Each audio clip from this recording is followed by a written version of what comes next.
আমার পরামর্শ হল, কেউ যদি রহস্যময় পারিবারিক গল্প। বর্ষার দিনে খিচুড়ি রান্না করার ইচ্ছে হল। চাল ডাল দিয়ে গ্যাসে চড়িয়ে দিলাম। কিছুক্ষণ পর দেখি আগুন কমে যাচ্ছে। বুঝলাম গ্যাস শেষ হয়ে যাচ্ছে। রান্না অর্ধেক হয়েছে, এখন বন্ধ হয়ে গেল। আমি চিন্তায় পড়ে গেলাম। ছেলেকে ডাকলাম, দেখতো গ্যাস শেষ হয়ে গেছে মনে হয়। সে এসে চেক করে বলল, হ্যাঁ মা, শেষ হয়ে গেছে। আমি নতুন সিলিন্ডার লাগিয়ে দিচ্ছি। আমি বললাম, এত তাড়াতাড়ি পারবি? সে হেসে বলল, পারব মা, তুমি চিন্তা করো না। সে দ্রুত পুরনো সিলিন্ডার খুলে নতুনটা লাগালো।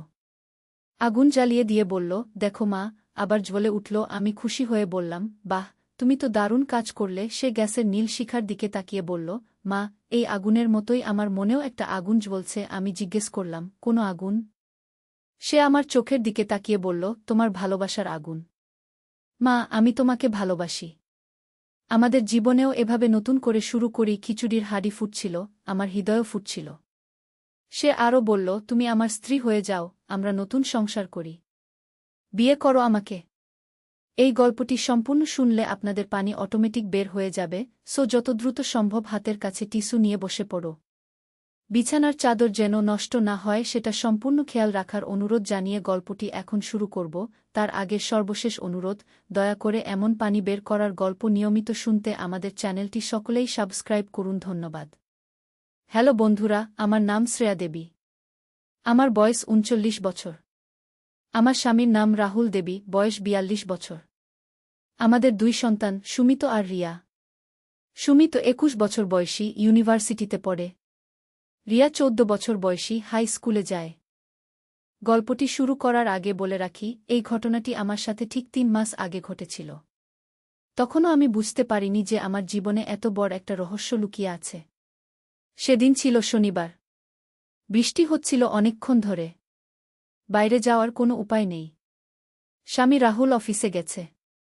রিয়া তার বান্ধবীর বাসায় থাকবে বলে সকালেই চলে গেছে। বাসায় শুধু আমি আর সুমিত। আমি ভাবলাম এমন আবহাওয়ায় খিচুড়ি হলে বেশ হতো। রান্নাঘরে গিয়ে দেখি চাল ডাল সব আছে। গ্যাসে চড়িয়ে দিলাম। আমার খুব ভালো লাগছিল। বৃষ্টির শব্দ আর রান্নার গন্ধ মিলে একটা অন্যরকম পরিবেশ তৈরি হয়েছিল। হঠাৎ দেখি গ্যাসের আগুন কমে যাচ্ছে। প্রথমে মনে করলাম হয়তো চাপ কম। কিন্তু আস্তে আস্তে আগুনটা একদম নিভে গেল। বুঝলাম গ্যাস শেষ হয়ে গেছে। খিচুড়ি তখনও কাঁচা। আমি হতাশ হয়ে পড়লাম। এই বৃষ্টিতে কোথা থেকে নতুন গ্যাস আনব? সুমিতকে ডাকলাম। সুমিত, এদিকে এসতো। সে তার রুম থেকে দৌড়ে এলো। কি হয়েছে মা? গ্যাস শেষ হয়ে গেছে। খিচুড়ি অর্ধেক রান্না হয়েছে। সুমিত গ্যাসের সিলিন্ডার চেক করে বলল, আরে হ্যাঁ, একদম ফাঁকা হয়ে গেছে। তুমি চিন্তা করো না মা, আমার কাছে একটা নতুন সিলিন্ডার আছে। আমি লাগিয়ে দিচ্ছি। আমি অবাক হয়ে বললাম, তোর কাছে সিলিন্ডার? কোথা থেকে এলো? গতকাল বাবা কিনে এনেছিল।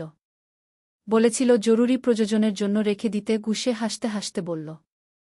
সুমিত খুব দ্রুততার সাথে পুরনো সিলিন্ডার খুলে নতুনটা লাগালো। দেখি সে কত সহজে কাজটা করে ফেলল। আমি ভাবলাম ছেলে আজকাল কত বুদ্ধিমান হয়ে গেছে।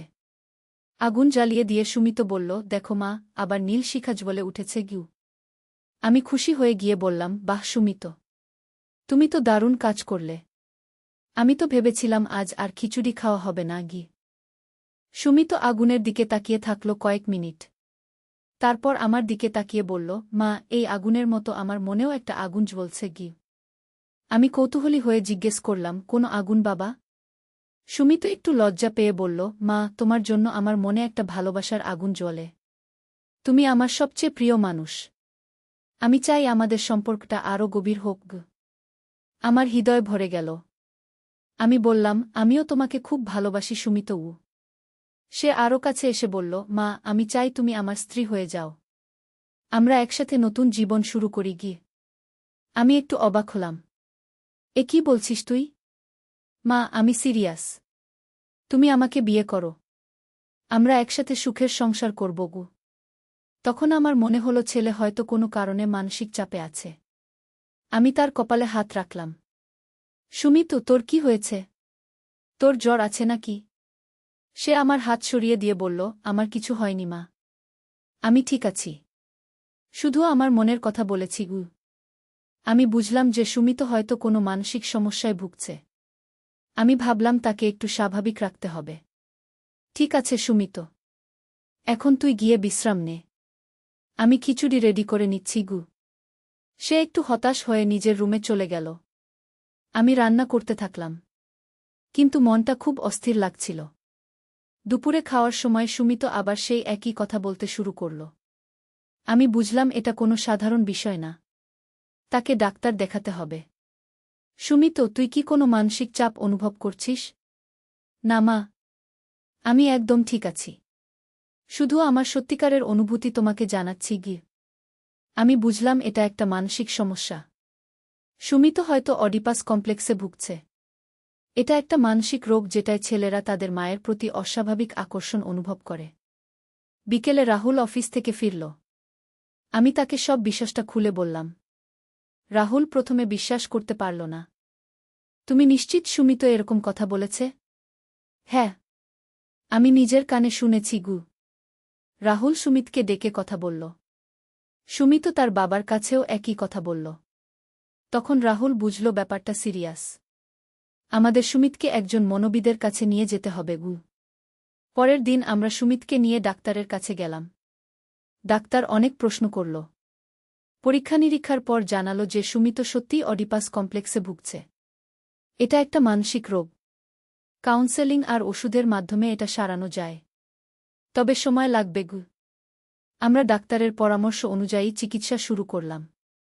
প্রায় ৩ মাস লেগেছিল সুমিতকে সুস্থ করে তুলতে। এখন সুমিত সম্পূর্ণ সুস্থ। সে আর আগের মতো অস্বাভাবিক কথা বলে না। তার আচরণ স্বাভাবিক হয়ে গেছে।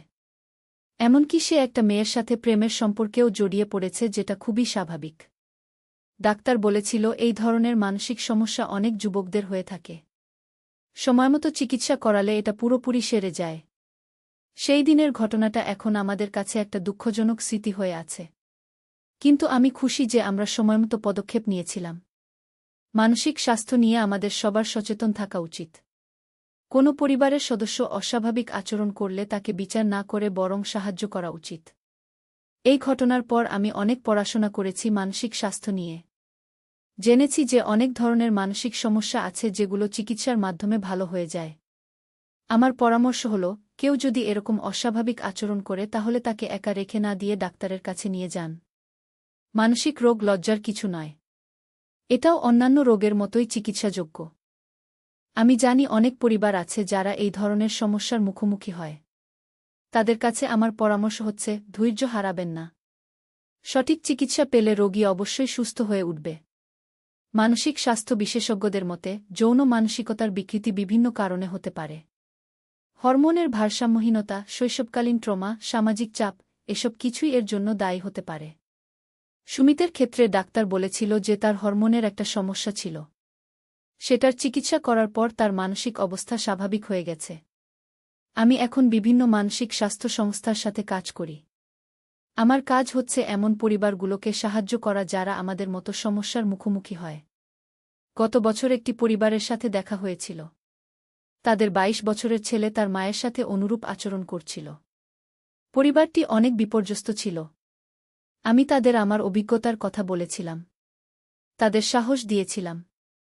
বলেছিলাম যে এটা সম্পূর্ণ চিকিৎসাযোগ্য। তারা আমার পরামর্শ অনুযায়ী ছেলেটিকে ডাক্তারের কাছে নিয়ে গিয়েছিল। ৪ মাস চিকিৎসার পর ছেলেটি সম্পূর্ণ সুস্থ হয়ে গিয়েছিল। এখন সেই পরিবারও মানসিক স্বাস্থ্য নিয়ে কাজ করে। তারা বলে, শ্রেয়া আপার অভিজ্ঞতা আমাদের জীবন বদলে দিয়েছে গি। অনেক সময় মানুষ মনে করে যে এই ধরনের সমস্যা ধর্মীয় কারণে হয়। কিন্তু ডাক্তাররা বলেন এটা সম্পূর্ণ মেডিকেল সমস্যা। এর সাথে ধর্ম বা পাপ-পুণ্যের কোনো সম্পর্ক নেই। আমি নিয়মিত বিভিন্ন হাসপাতালে গিয়ে এই ধরনের রোগীদের পরিবারের সাথে কথা বলি। তাদের সাহস দিই। বলি যে হতাশ না হয়ে চিকিৎসা চালিয়ে যেতে। সুমিত এখন একটি মানসিক স্বাস্থ্য ক্লিনিকে পার্ট টাইম কাউন্সেলর হিসেবে কাজ করে। সে তার অভিজ্ঞতা দিয়ে অন্যদের সাহায্য করে। গত মাসে সুমিত আমাকে বলেছিল, মা, আমি এখন বুঝতে পারছি যে আমার সেই রোগটা আসলে আমার জীবনের একটা টার্নিং পয়েন্ট ছিল। এটার কারণেই আমি মানসিক স্বাস্থ্য নিয়ে কাজ করার সুযোগ পেয়েছি। ঋতিকা এখন একটি মহিলা কলেজে মনোবিজ্ঞানের শিক্ষক। সে তার ছাত্রীদের মানসিক স্বাস্থ্য নিয়ে শিক্ষা দেয়া। আমাদের ছোট মেয়ে রিয়া এখন ক্লাস 10-এ পড়ে। সে সাইকোলজিতে অনার্স করার পরিকল্পনা করছে। বলে, আমি দাদার মতো মানুষদের সাহায্য করতে চাই। রাহুলও এখন আমাদের এই কাজে সহযোগিতা করে। সে তার অফিসেও মানসিক স্বাস্থ্য সচেতনতা নিয়ে কাজ করে। আমাদের পুরো পরিবার এখন এই বিষয়ে কাজ করে। আমরা মনে করি এটাই আমাদের সামাজিক দায়বদ্ধতা। প্রতি মাসে আমাদের বাসায় একটা মিটিং হয় যেখানে এই ধরনের সমস্যায় ভোগা পরিবারগুলো আসে। আমরা তাদের সাথে অভিজ্ঞতা ভাগাভাগি করি। এই মিটিংগুলোতে আমি দেখেছি যে অনেক পরিবার একই রকম সমস্যার মুখোমুখি হয়, কিন্তু লজ্জার কারণে তারা কাউকে বলতে পারে না। আমি সবসময় তাদের বলি, লজ্জা না করে সাহায্য নিন। আপনার পরিবারের কেউ অসুস্থ হলে যেমন ডাক্তারের কাছে যান, এটার ক্ষেত্রেও তাই করুন গো। অনেক মা আমার কাছে এসে কাঁদেন। বলেন, আমার ছেলে এমন আচরণ করছে, আমি কি করব? আমি তাদের সান্ত্বনা দিই। বলি যে এটা অস্থায়ী সমস্যা। একবার একটি মা আমাকে বলেছিল, আমি আর পারছি না। আমার ছেলেকে দেখতে পারি না। আমি তাকে বুঝিয়েছিলাম যে রোগী তার ছেলে নয়, রোগটাই সমস্যা। আপনার ছেলে অসুস্থ। অসুস্থ মানুষকে ঘৃণা করা যায় না, তাকে সাহায্য করতে হয়। সেই মা পরে আমাকে জানিয়েছিল যে তার ছেলে সুস্থ হয়ে গেছে। এখন সে তার মায়ের সাথে স্বাভাবিক আচরণ করে। আমি মনে করি মানসিক স্বাস্থ্য নিয়ে আমাদের দেশে এখনও অনেক কাজ করার আছে। মানুষকে সচেতন করতে হবে যে এটা কোনো লজ্জার বিষয় নয়। আমাদের সমাজে অনেকেই মনে করে যে মানসিক রোগীরা পাগল, কিন্তু এটা ভুল ধারণা। মানসিক রোগীরাও সাধারণ মানুষের মতোই, শুধু তাদের চিকিৎসার দরকার। আমি আশা করি আমাদের এই গল্প শুনে অনেকেই উপকৃত হবেন, মানসিক স্বাস্থ্য নিয়ে আরও সচেতন হবেন। এই গল্পের মাধ্যমে আমি সবাইকে বলতে চাই যে কোনো সমস্যাই অসমাধানযোগ্য নয়, শুধু সঠিক সময়ে সঠিক পদক্ষেপ নিতে হয়। সুমিত এখন আবার আমাদের আদরের ছেলে। সে তার পড়াশোনায় মনোযোগী হয়েছে। তার গার্লফ্রেন্ড ঋতিকা খুব ভালো মেয়ে। আমরা সবাই মিলে এখন খুব সুখে আছি। আমাদের এই অভিজ্ঞতা থেকে আমি যেটা শিখেছি সেটা হল, পরিবারের কেউ যদি কোনো সমস্যায় ভোগে তাহলে তাকে একা ফেলে রাখা উচিত নয়। সবাই মিলে তার পাশে দাঁড়াতে হয়। আমি আশা করি যারা এই গল্প শুনছেন তারা মানসিক স্বাস্থ্য নিয়ে আরও সচেতন হবেন। কোনো পরিবারে এই ধরনের সমস্যা দেখা দিলে লজ্জা না করে সাহায্য নেবেন। সুমিত এখন আবার আমাদের আদরের ছেলে। সে তার পড়াশোনায় মনোযোগী হয়েছে। তার গার্লফ্রেন্ড ঋতিকা খুব ভালো মেয়ে। আমরা সবাই মিলে এখন খুব সুখে আছি। এই গল্পটি শেয়ার করার উদ্দেশ্য হল মানুষকে মানসিক স্বাস্থ্য সম্পর্কে সচেতন করা। অনেক পরিবারেই এরকম সমস্যা হয়ে থাকে, কিন্তু লজ্জার কারণে তারা কাউকে বলে না। যদি কারো পরিবারে এরকম সমস্যা থাকে তাহলে দেরি না করে চিকিৎসকের পরামর্শ নিন। মানসিক স্বাস্থ্য আমাদের শারীরিক স্বাস্থ্যের মতোই গুরুত্বপূর্ণ। আশা করি এই গল্প থেকে সবাই কিছু শিখতে পেরেছেন। মানসিক স্বাস্থ্য নিয়ে আমাদের আরও খোলামেলা আলোচনা করা উচিত। তাহলে এরকম সমস্যার মুখোমুখি হলে আমরা সঠিক পদক্ষেপ নিতে পারব। সবাইকে ধন্যবাদ এই গল্প শোনার জন্য। আশা করি আপনাদের উপকারে এসেছে।